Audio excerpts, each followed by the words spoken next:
I'll do music, I'll go work somewhere. And he was like, oh, you can go to college.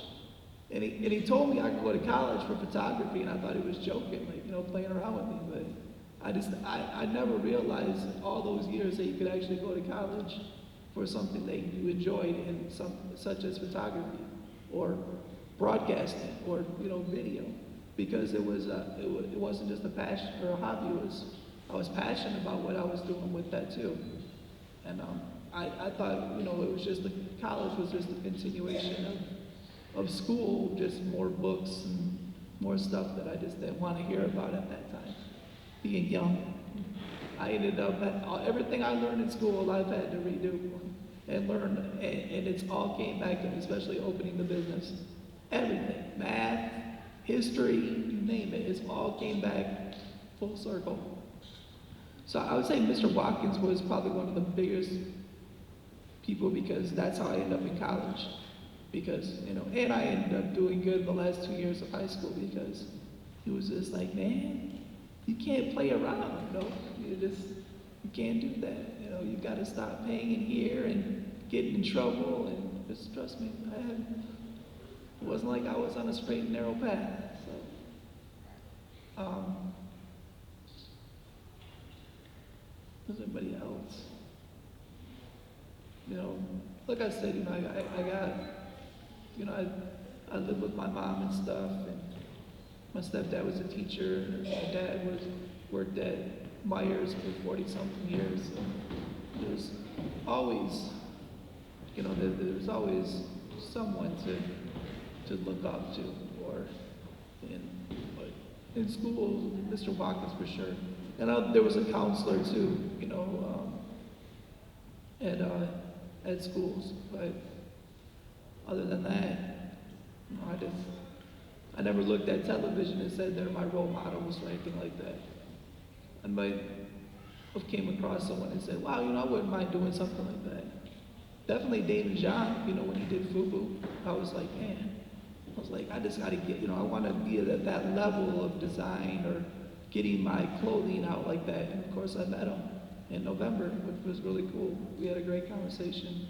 He told me how he started his whole business. It was great. It was great to meet him. Yes, sir.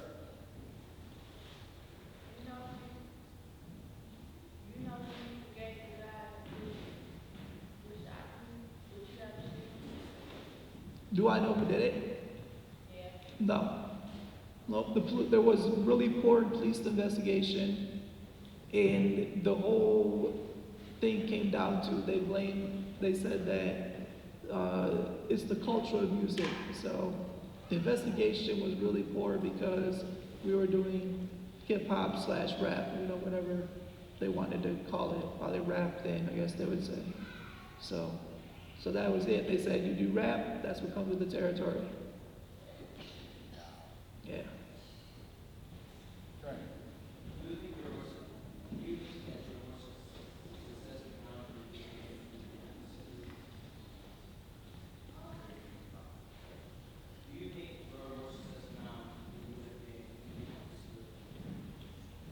I would say yes. I mean, you don't know how far that the group would have went, our group Miscellaneous, but were we going to have an effect that really meant something too? I mean, what if we were out there and it was just vanity stuff? I mean, now I'm still on the microphone, I'm still performing, it's just for a different audience and for a different cause. I mean, what a lot of this stuff is a lot of substance, and it goes a long way. I mean, I've seen a lot of people get affected when they meet me, change their whole life. So I mean, that's pretty powerful. I mean, if I was up there, if our group was up there performing, and we're performing a song, but it may have touched that person for a moment, like saying, that was a good song, good lyrics, but it didn't make them go start a business or become a doctor or something, so I would say yes for sure.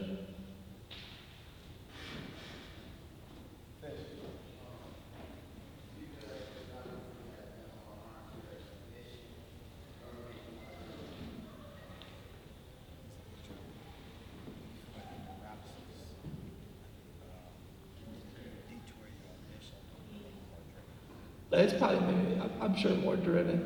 I mean, I was always pretty independent before, and like we got to get this done. Let's do this. Let's not wait around. I mean, to wait around, it's gonna take a year to get something done. Let's just go full fledged. I was always scheduling the studio time, getting our group together, and making sure we were. But yeah, I'm sure that it's more driven for sure. Because now I mean, and it's not just more driven too, but when you get stripped from nothing, like everything you appreciate. So like when I eat, I'm like, man, this is the greatest.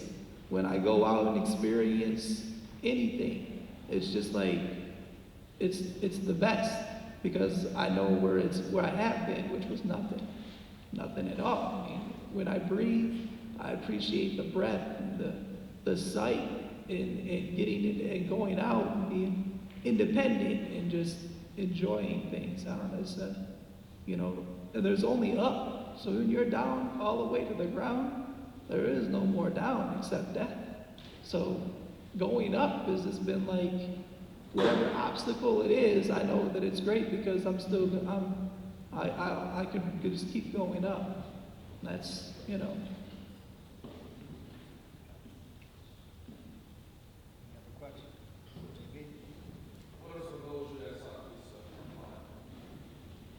goals. Being a business owner, the opening up the business that I have now, that was one of the goals. I've always wanted to do that.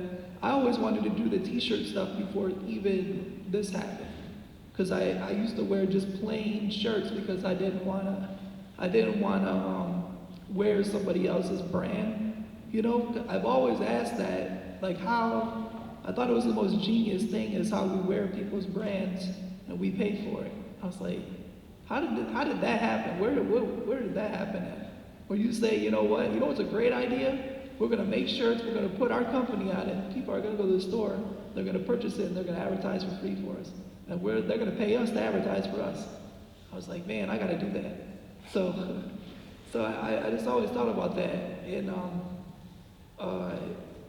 the other thing would be like, after the shooting would be like owning an accessible home.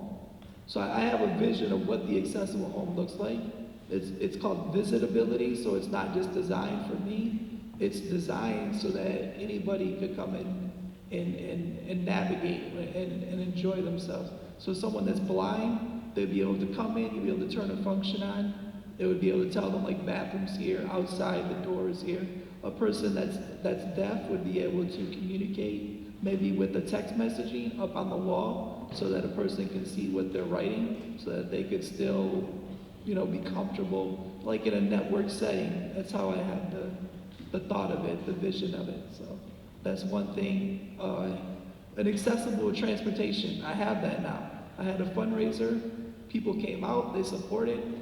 United Way was my fiduciary for it. Great, great to get them involved with me. And we paid cash after a golf outing to buy a wheelchair accessible vehicle. Obviously, what else is there a goal?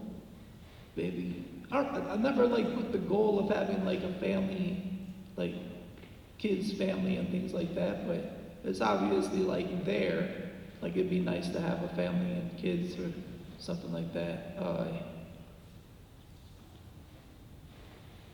Just goal of living life every day, waking up to see the next. That's a big goal right there. And that goal changes every day. So I live today, I hope I can see tomorrow. Yeah, that's.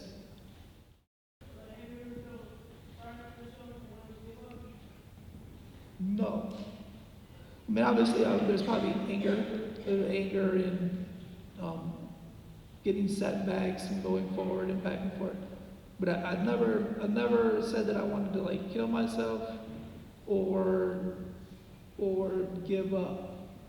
So I've always pushed on because I survived.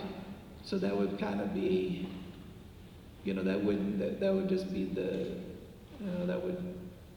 that would be doing the right thing. I mean, I believe in God and everything, and I just don't think that that would be what God wants because I survived. So no matter however it is, I know that I'm not going to have so much that I can't handle.